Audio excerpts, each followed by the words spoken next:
Ֆիզիկական եւ հոգեկան առողջության հիմքում բժշկական գրագիտությունն է։ Ես առողջ եմ, երբ տեղեկացված եմ։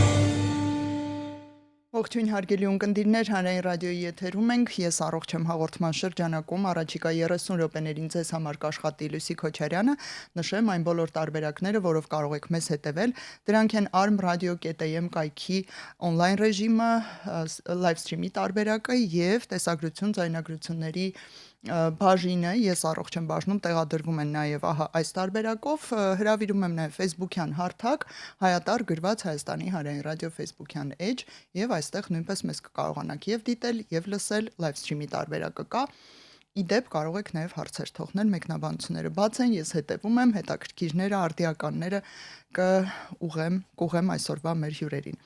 Ներկայացնեմ ում հետ ենք զրուցելու, Հերացի համալսարանական հիվանդանոցի բժիշկ-ռևմատոլոգ Քնարիկ Գինոսյան, ողջույն։ Ողջույն։ Եվ MIPS բժշկական կենտրոնի բժիշկ-ռադիոլոգ Լուսինե Աթասյան, ողջույն։ Շնորհակալություն երկուսով այստեղ հավաքվելու համար, որովհետև մենք խոսելու ենք, կարծում եմ, բավականին տարածված խնդիրների մասին, հոդերի հետ կապված, ընդհանրապես հատկապես միջսեզոնային շրջանում շատ մարդիկ սկսում են բողոքել, իմ հոդերը ցավում են հատկապես անձրևոտ եղանակներին, հատկապես ցրտերին, շատ հիվանդություններ շփոթում են ռևմատոլոգիական այսպես ինչպես կարելի ասել, ներ մասնագիտական շրջանակում շփոթում են, օրինակ, դա ռևմատոլոգի անելիքն է, թե օրինակ տրավմատոլոգի կամ հակառակը։ Այսօր փորձենք այսպես ամեն ինչ տեղին դասավորել եւ լուսաբանել։ Նախ մի փոքր անատոմիական համընդհանուր հարց, հոդերն ինչից են ի վերջո կազմված, դրանք ոսկրանյութ են, թե ոչ այնքան, ինչով են տարբերվում մեր մնացած հյուսվածքներից, ինչ առանձնահատկություններ ունեն։ Շնորհակալություն հրավերքի համար, պատասխանեմ, փորձեմ ոչ շատ բժշկական տերմիններով։ Այո, ընդհանուր գիտելիքը հետևյալն է, հոդը կազմված է երկու ոսկրերի միացություններից, ու բնականաբար արանքում գտնվում է աճառային հյուսվածք, հոդը ամրացվում է կապաններով, ջլակապանային համակարգով, հոդերը լինում են տարբեր, այնտեղ կա կիսաշարժ, շարժուն, ըստ անատոմիական կառուցվածքի իրենք տարբեր տեսակների են լինում, չմանրանա, բայց հոդ ասածը մենք համարում ենք երկու ոսկրերի միացություն, որոնց արանքում, ոսկրերի արանքում կա անպայման աճառային հյուսվածք, եւ հոդը ամրացված է կողքից այնտեղ ջլակապանային համակարգով, մկաններով եւ այլն։ Այսինքն դուք այս նշված բոլոր հյուսվածքների խնդիրներով ըստ էության զբաղվում եք, դա կլինի ջլակապանային, թե աճառը, թե ոսկրը։ Այո, առհասարակ ռևմատոլոգիական հիվանդությունները ընդգրկում են հոդամկանային համակարգի բորբոքային եւ դեգեներատիվ հիվանդություններ, ինչպես նաեւ շարակցական հյուսվածքի համակարգային հիվանդություններ, այսինքն անպայման չի ռևմատոլոգիական հիվանդությունը սահմանափակվի միայն հոդային գանգատով։ Օրինակ բերեմ համակարգային կարմիր գայլախտը, որի դեպքում ախտահարվում է շարակցական հյուսվածքը եւ ինչու է կոչվում համակարգային, որ ցանկացած օրգան համակարգ կարող է ախտահարվել, օրինակ մաշկը, դա կարող է մաշկի տարբեր ցանավորումներ դիտվել համակարգային գայլախտի ժամանակ, հոդային համախտանիշը, հոդացավեր, հոդերի բորբոքումներ, նաեւ բազմաթիվ ներքին օրգանների ախտահարում, սիրտ-անոթային համակարգի, շնչառական համակարգի, երիկամների, նյարդային համակարգի եւ այլն։ Ռևմատոլոգիական հիվանդությունները չեն սահմանափակվում միայն հոդերի ախտահարումներով։ Իսկ կանխատեսելի են առհասարակ, թե դեպի ուր կգնան բարդությունները եւ ինչպես եք դուք փորձում կանխատեսել կամ փորձում կանխարգելել, եթե դա հնարավոր է, դա ժառանգական բնույթ է կրում, թե այլ հիվանդությունների հետ է կապված։ Քանի որ ռևմատոլոգիական հիվանդությունները բազմազան են, այդպես միանշանակ բոլորի մասին խոսել մի քիչ ճիշտ չէ, բայց փորձեմ առանձնացնել։ Այո, նախ համակարգային հիվանդությունները ունենում են աուտոիմուն գենեզ, աուտոիմուն հիվանդություններ են մեծ մասը։ Ես նկատի ունեմ համակարգային հիվանդություններ, ինչպիսիք են օրինակ համակարգային սկլերոդերմիան, գայլախտը, վասկուլիտը եւ այլն։ Կան եւ այդ բոլոր հիվանդությունները ունեն ժառանգական նախատրամադրվածություն։ հիվանդություն, այսինքն ոչ թե գենով են փոխանցվում, այլ նախատրամադրվածություն այս կամ այն հիվանդության հանդեպ կարող են լինել։ Կարող են ունենալ օրինակ հիստոհամատեղելիության անտիգեններ, օրինակ HLA-B27 ունեցող անձիկ ավելի հակված են անկիլոզացնող սպոնդիլոարթրիտին կամ ինչպես ժողովրդի մեջ է հայտնի Բեղձերևի հիվանդությանը։ HLA-B51 ունեցող անձանց մոտ ավելի հաճախ կզարգանա բեղջետի հիվանդություն։ Միայն գեներով փոխանցվում է պարբերական հիվանդությունը, որը նույնպես մտնում է ռևմատոլոգիական հիվանդությունների դասին, բայց դա աուտոիմուն չէ, մի փոքր այլ մեխանիզմով է զարգանում, աուտո բորբոքային հիվանդություն է եւ սա գենով է, որ 16-րդ քրոմոսոմի MYF գենով է փոխանցվում։ Եվ կան հիվանդություններ դեգեներատիվ, որոնք ավելի տարիքի հետ են կապված, օրինակ օստեոարտրիտը կամ ինչպես առաջ կոչվում էր օստեոարտրոզը, եւ նա փորձում են կանխարգելել քաշի կարգավորումով, այսինքն եթե անձը ունի ճարպակալում, հավելյալ քաշ, խորհուրդ ենք տալիս անպայման նվազեցնել, որովհետեւ տարիքի հետ աճառային հյուսվածքը դեգեներացիայի է ենթարկվում, եւ երբ որ ավելորդ քաշ է ընկնում հոդի վրա, օրինակ ծնկան հոդի վրա, ապա այս անձիկ ավելի հակված են օստեոարտրիտի զարգացմանը։ Եվ ընդ որում այս դեգեներացիան կարծես թե անխուսափելի է ու Այո, հնարավոր չէ այնպես անել, որ դա չսպառնա, ընդհանրապես չսկսի։ Այո, Պետք է ուղղակի 45-ից հետո, այո, 40-45-ից քաշապահել։ հետո բոլորի մոտ լինում է դեգեներացիա այս կամ այն աստիճանի, եւ այստեղ շատ կարեւոր է ապրելակերպը։ Առաջինը պետք է այնպես անել, որ այդ բալանսը չխախտվի, այսինքն ծանրաբեռնվածությունը, որ ընկնում է հոդի վրա, եւ հոդի ունակությունը դիմադրել այդ ծանրաբեռնվածությունը հավասար լինի։ Երբ որ այն խախտվում է, սկսում են երկրորդային բորբոքումներ, ռեակտիվ արթրիտներ, ցավային համախտանիշ, պետք է անպայման կարգավորել քաշը, որ հավելյալ ծանրաբեռնվածություն չընկնի հոդի վրա, եւ անպայման այստեղ շատ կարեւոր են ֆիզիկական վարժությունները, որպեսզի մկանային համակարգը աշխատի, մկանները զարգանան, այո, օգնեն, այսպես ասած, պահել հոդերը։ Եվ խոսելով տարիքի մասին նշեմ նաեւ օստեոպորոզը, որ տեղի է ունենում ոսկրերում կալցիումի քանակի նվազեցում նույնպես տարիքի հետ պայմանավորված, հատկապես կանանց մոտ հետ կլիմակտերիկ շրջանում, եւ այստեղ ոսկրային հյուսվածքը կորցնում է կալցիումը, որին զուգահեռ նաեւ գնում է սարկոպենիան, կորցնում է մկանային հյուսվածքը։ Եվ այս ամենը իհարկե կառավարելի է եւ այո, որոշ չափով կախված է նաեւ մեզնից, մեր ապրելակերպից, սնունդից, ճիշտ ֆիզիկական ծանրաբեռնվածությունից։ Իսկ հորմոնալ ֆոնից առհասարակ ոչ միայն կլիմակտերիկ շրջանի, այլ ցանկացած դեպքում, որ կարող է պրովոկացվել։ Այո, շատ ճիշտ եք, որովհետև աուտոիմուն հիվանդությունները, ինչու հատկապես հաճախ զարգանում են կանանց մոտ, դա հենց կապված է էստրոգենների հորմոնալ ֆոնի հետ, օրինակ ինչպես արդեն նշեցի համակարգային կարմիր գայլախտը, այն զարգանում է հենց ռեպրոդուկտիվ շրջանի կանանց մոտ, երբ որ ակտիվ էստրոգեններ ունեն եւ շատ հաճախ այո հղիության ժամանակ կամ հղիությունից հետո դեբյուտը կարող է հենց այդ ժամանակ լինել եւ այդ էստրոգենները մեծ դեր են խաղում աուտոիմուն հիվանդությունների զարգացման պաթոգենեզում։ Շնորհակալություն, հիշեցնեմ, որ մենք հիմա զրուցում ենք ռևմատոլոգ Քնարի Կինոսյանի հետ, մեր թեման է հոդերը, հոդերի հետ կապված խնդիրները, առողջությունը, անդրադառնալու ենք անպայման հետազոտման եւ լաբորատոր եւ գործիքային հետազոտություններին։ Մի այսպիսի հարց էլ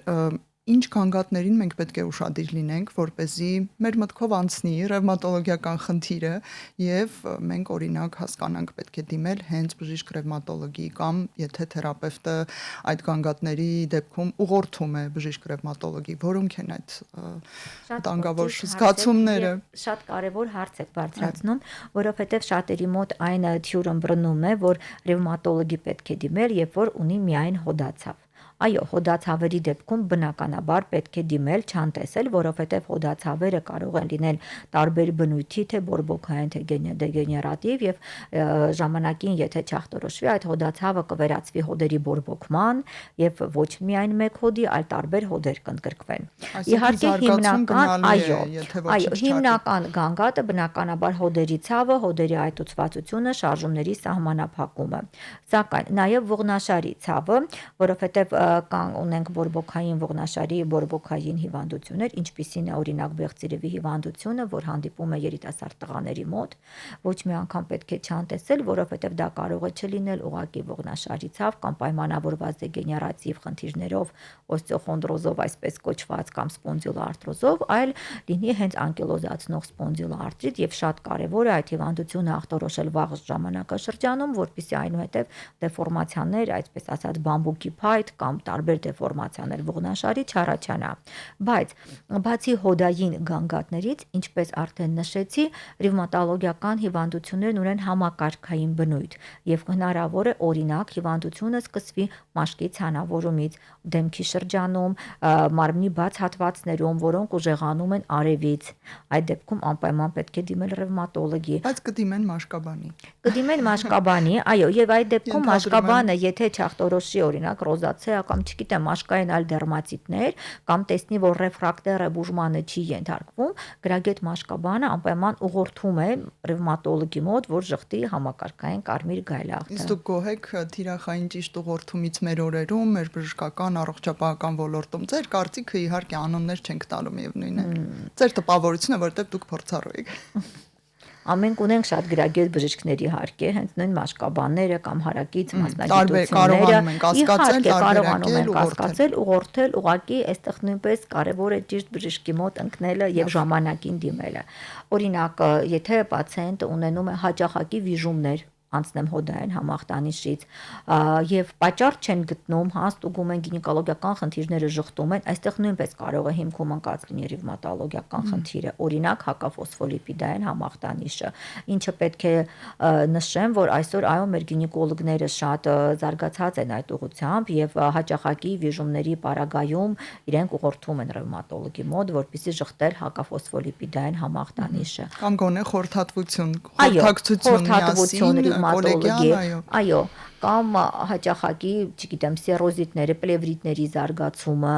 եւ այլն, այսինքն համակարգային բնույթ է կրում, միայն հոդով չպետք է սահմանափակվել։ Իսկ բարբերաբար ջերմությունները, օրինակ ամեն ամիս մի քանի օր կամ դրա հետ զուգակցվող այլ խնդիրներ, թուլություն, գլխացավ եւ այլն կարող է կասկած առաջացնել ձեր մասով։ Այո, կարող է, որովհետեւ գոյություն ունեն ընտանեկան պարբերական տենդեր, որոնց աուտոբորբոքային հիվանդություններ են, որոնցից այո ամենահայտնին եւ հայերի մեջ տարածվածը պարբերական հիվանդությունն է, սակայն այս խմբի մեջ մտնում է ոչ միայն պարբերական հիվանդությունը, կան մի շարք այլ, իհարկե որոշները ավելի երեխաների մոտ են լինում, փոքր տարիքում են ի հայտ գալիս, բայց պետք է նշեմ պարբերական հիվանդության առումով, որ բավականին տարածվածություն ունի, մեծ է տարածվածությունը եւ անպայման չի, որ լինի հենց տիպիկ կլինիկական պատկեր, ինչպես մենք սովոր ենք որովայնի ցավերով, որոնք ուղեկցվում են ջերմությամբ, շատ տարբեր ձևով կարող է արտահայտվել։ Օրինակ նույն ջերմության բարձրացումը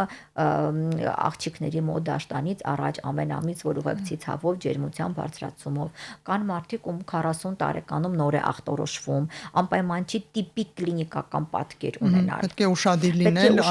լինել, այո, եւ փորձել ժխտել, գտնել պատճառը։ Շատ հետաքրքիր էր, շատ ինֆորմատիվ էր, եկեք հիմա հետազոտման տարբերակներին էլ անդրադառնանք, մի փոքր որպեսզի թույլ տանք ձեզ հանգստանալ, խնդրում եմ նշեք այն ցուցումները, որոնց դեպքում դուք օրինակ ուղղորդում եք արդեն գործիքային հետազոտման եւ MRT-ն էլ այստեղ ասում են շատ կարեւոր դեր ունի, նույնիսկ ոսկե ստանդարտ է հոդերի հետազոտման եւ ախտորոշում ստանալու համար։ Երբ եք ուղարկում, այսպես ասած, MRT-ի, այո։ Մինչև MRT-ն 2 բառ ասեմ, որ լաբորատոր հետազոտությունների նույնպես հիվանդին ուղարկում ենք, նայած ինչ հիվանդության մասին ենք մտածում, ռևմատոլոգներիս համար կարևոր են իմունոլոգիական քննությունները, որոնք գրեթե համակարգային հիվանդությունները ժխտելու համար անպայման նշանակում ենք, չանդրադառնամ մանրամասնեմ ինչ իմունոլոգիական քննություններ, պետք է անպայման բորբոքային ցուցանիշներն էլ հայտնաբերենք, ինչ վերաբերում է գործիքային հետազոտություններին։ Գործիքային հետազոտությունները հետազոտություններից հաճախ կիրառվում է ռենտգեն հետազոտությունը, նայած ինչ ենք փնտրում, ինչ ենք ուզում ախտորոշում։ Այո, MRT-ի նույնպես ուղարկում ենք, որը շատ օգնում է ախտորոշելու հիվանդությունը վաղ փուլերում։ Օրինակ, ինչպես նշեցի, բեղցիրևի հիվանդության անկիլոզացնող սպոնդիլոարթրիտի ժամանակ, հատկապես վաղ շրջաններում, որ ռենտգենով մենք կարող ենք միայն տեսնել տվյալ սրբոսկրզստային հոդաճեղքի նեղացում, սակայն այդ ուծը բորբոքումը մենք չենք կարող հայտնաբերել։ Այդ դեպքում, երբ որ երիտասարդ տղա է դիմում է ողնաշարի գոտկային հատվածի ցավով, մեջքի ցավով, առավոտյան կարկամությամբ, մենք պարտադիր ուղարկում ենք ողնաշարի գոտկասրբանային հատվածի MRT հետազոտության, սակրոիլյալ հոդերի MRT հետազոտության, որպեսզի տեսնենք արդյոք այստեղ սկսվել է որևէ հիվանդություն թե ոչ։ Ինչ կհայտնաբերենք MRT հետազոտությամբ, իմ գոլեգան ավելի մանրամասն Այո, զրուցենք նաև Լուսինե Աթասյանի հետ, MIPS կենտրոնի բժիշկ ռադիոլոգ, հասկանանք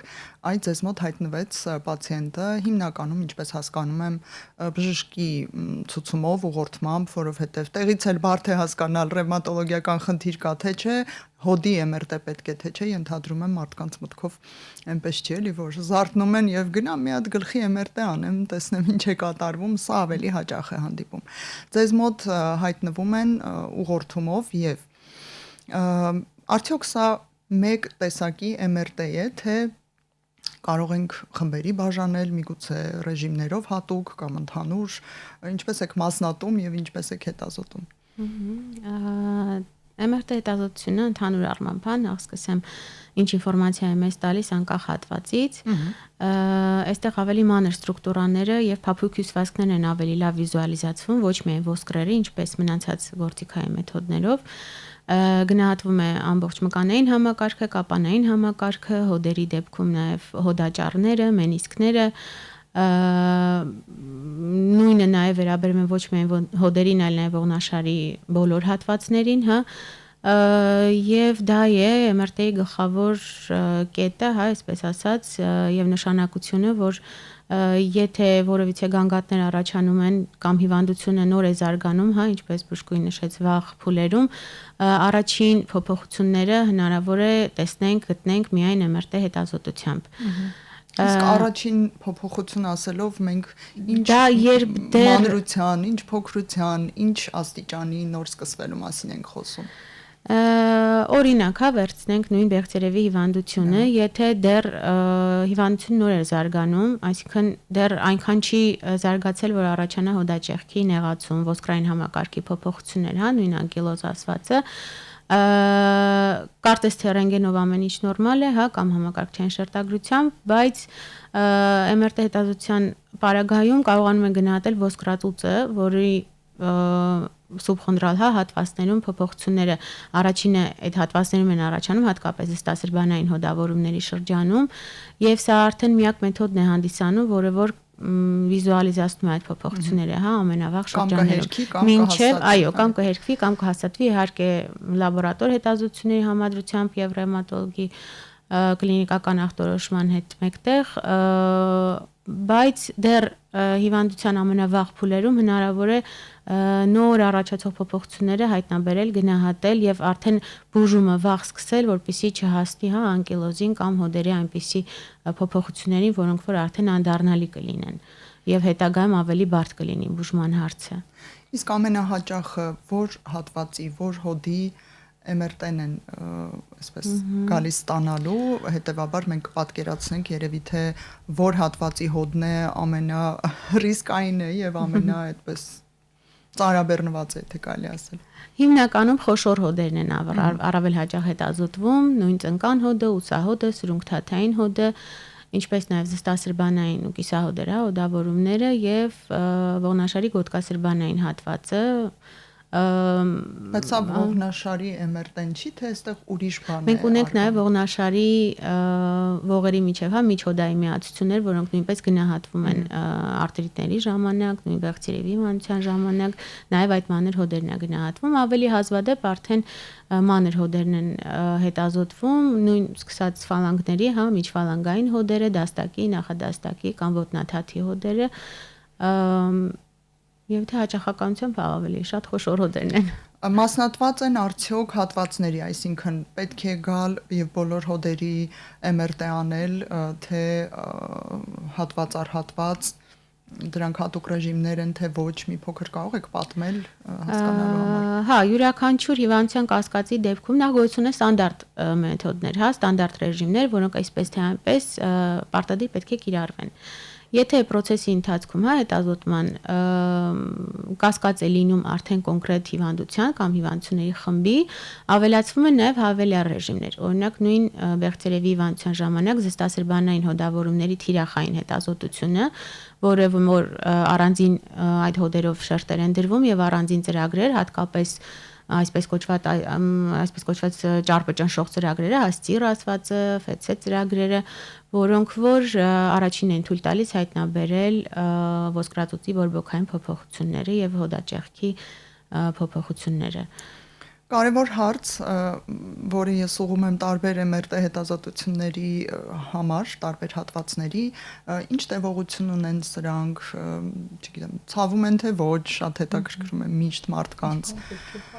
Այո, ինչքան հենց այդ տևողությունը, ինչքան ենք պարկելու, անշարժ ենք պարկելու թե ոչ, այս մանրամասները կարող եք ներկայացնել։ MRT հետազոտության ժամանակ միշտ են անշարժ պարկում, անկախ նրանից ինչ հետազոտություն է, ինչ հատված է, կատարյալ անշարժություն պետք է լինի, որպեսզի նկարները լավ ստանանք։ Մենք միշտ պացիենտներին բացատրում ենք, հա, որ հեռախոսով եթե նկարեք ու անդադ շարժեք հեռախոսը, ինչքան լղոզված նկարներ, հա, կստանաք։ Նույնը այստեղ է։ Իսկ MRT-ն գերզգայուն մեթոդ է, հա, շարժի նկատմամբ, շարժումների նկատմամբ։ Հետազոտության տևողության հետ կապված դուք նշեցիք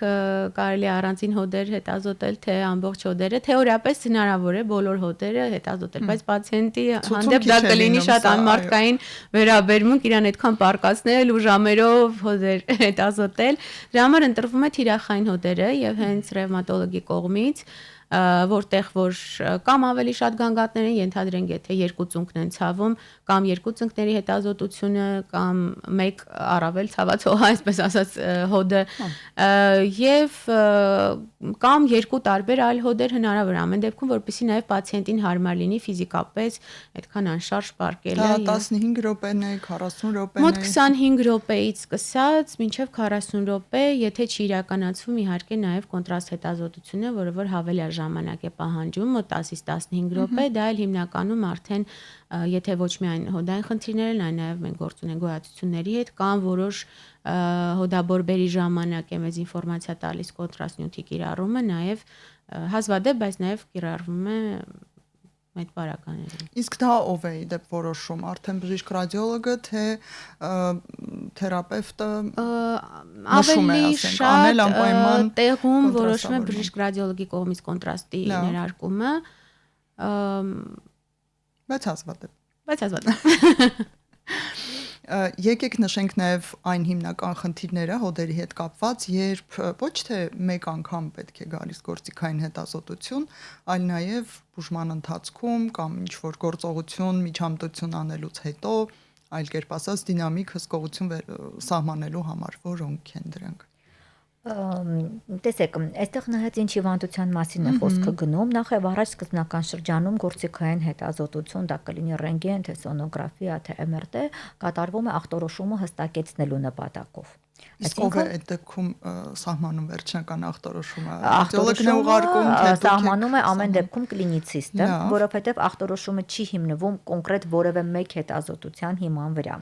Ցանկացած ախտորոշում առաջինը դրվում է անամնեստիկ, այսինքն համապարփակ մի քանի արդյունքների հիման վրա։ Առաջինը շատ կարևոր է կլինիցիստի համար անամնեստիկ տվյալները, այսինքն լսել հիվանդի գանգատը, հիվանդի պատմությունը, որովհետև ռևմատոլոգիական հիվանդությունները վարքյանական չեն զարգանում, դրան ժամանակ է պետք, քիչ-քիչ տարբեր սիմպտոմներ են ավելանում, տարբեր համակարգների կողմից, այսինքն շատ կարևոր է լսել հիվանդի գանգատը եւ հիվանդության պատմությունը, որից հետո շատ կարևոր է հիվանդին զննելը, ինչու, որովհետեւ շատ դեպքերում հիվանդը ասում է օրինակ ոտքս է ցավում, ոտքը լայն հասկացողությունը, հա, ոտքը կան այնտեղ հոդեր, ջլեր, մկաններ, նյարդ, անոթ եւ այդ բոլորի արդյունքում ոտքը կարող է ցավել, այսինքն շատ կարեւոր է նույնը ձեռքը, նույնը այլ, այսինքն օբյեկտիվ զննումը հիվանդի հոդերի շոշափումը, շարժունակությունը գնահատելը, որպեսզի հասկանալ նաեւ ինչ հետազոտություն նշանակվի տվյալ հիվանդ պացիենտին, բացի այդ մաշկի զննումը,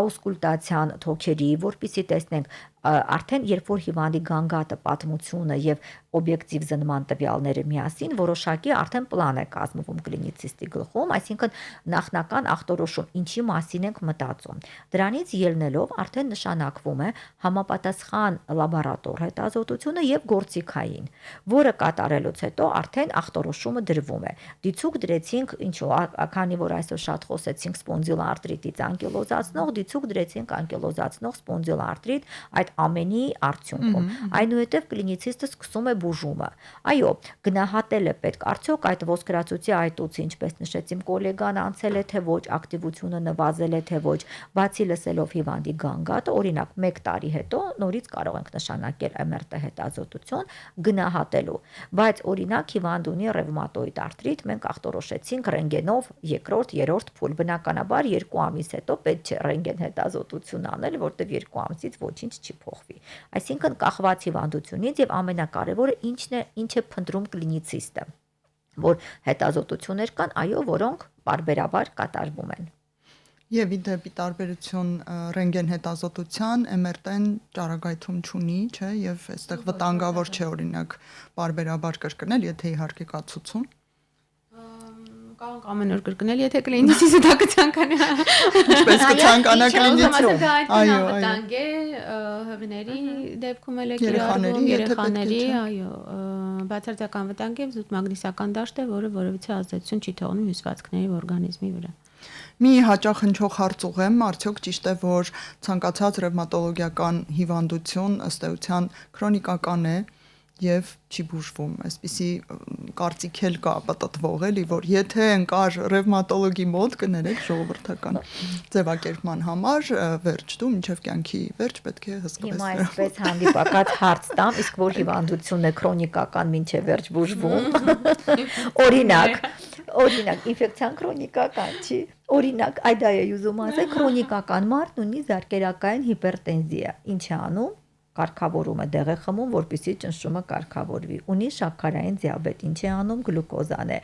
Այս սուր ինֆեկցիան է անցնում։ Դա ինֆեկցիոն հիվանդություն չի, թերապևտիկ հիվանդություն, սուր ինֆեկցիա չի, որ ինֆեկցիան եղավ, անցավ, թոքաբորբը եղավ, անցավ։ Կամ վիրահատություն չի, արեցինք, հեռացինք, չկա օրգանը։ Ցանկացած քրոնիկ հիվանդություն, նրանով էլ քրոնիկ է, որ ինքը այո, ինքը ընթանում է այսպես ալիքաձև, սրացումներով եւ հանգիստ շրջանով, ռեմիսիայով մեր լեզվով ասած։ Եվ ցանկացած բուժման նպատակը պետք է լինի այդ ռեմիսիայի շրջանը երկարացնել, հանգիստ շրջանը, քնեցնել հիվանդությունը եւ այնպես անել, որ սրացումներ ավելի քիչ լինել։ Իհարկե դա շատ անհատական է յուրաքանչյուր բուժարոյի մոտ, որովհետեւ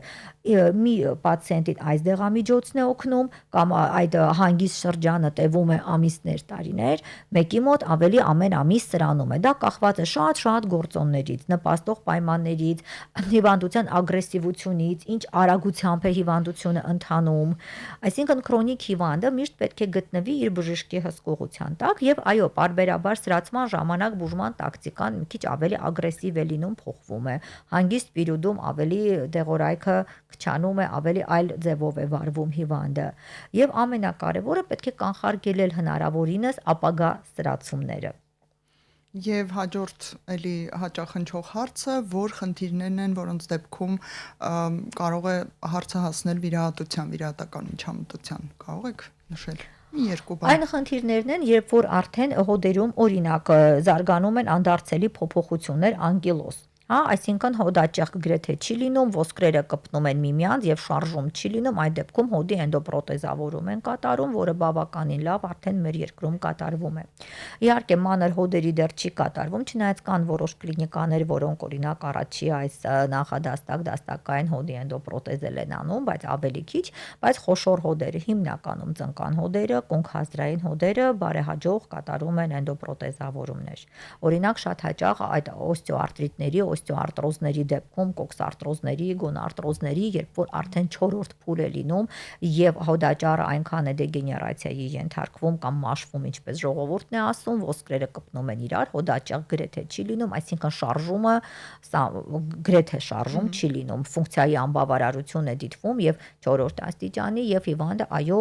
ենթարկվում է էնդոպրոթեզավորման։ Կան հիվանդ դեպքեր, որոնք արթրոսկոպիա են հոդերի արվում, օրինակ քրոնիկական ծնկան հոդի սինովիտները, որոնք այլ պատճառ չունեն,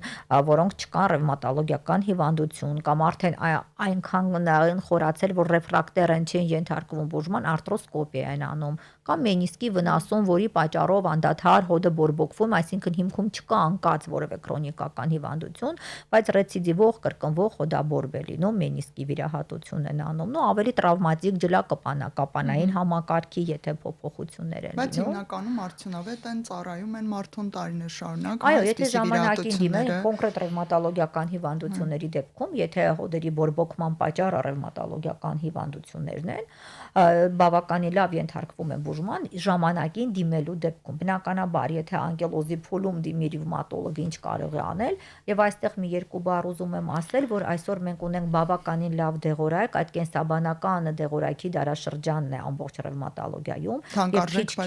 Այո, այ հորմոնները կարծես թե երկրորդ պլան են անցնում եւ այդ դեղերի միջոցով հնարավոր է ստեղծել կայուն ռեմիսիա։ Շատ շնորհակալություն, իսկապես հետաքրքիր էր եւ հույս ունեմ մարդիկ օգուտ կքաղեն եւ գանգատներին ուշադիր լինելով եւ հետազոտություններ հետեւողական կատարելով ու քրոնիկական այսպիսի հիվանդությունները կառավարելի դարձնելով, ինչպես հասկանում ենք, հնարավոր է կառավարելի դարձնել։ Մենք զրուցեցինք բժիշկ ռևմատոլոգ Նարիկ Գինոսյանի հետ, Հերացի համալսարանական հիվանդանոցից եւ MIPS բժշկական կենտրոնի ռադիոլոգ Լուսինե Աթասյանի հետ։ Ձեզ համար աշխատեց Լուսի Քոչարյանը, հուսամ ելի կհանդիպենք եւ ցտեսություն բոլորին։ Ֆիզիկական եւ հոգեկան առողջության հիմքում բժշկական գրագիտությունն է։ Ես առողջ եմ, երբ տեղեկացված եմ։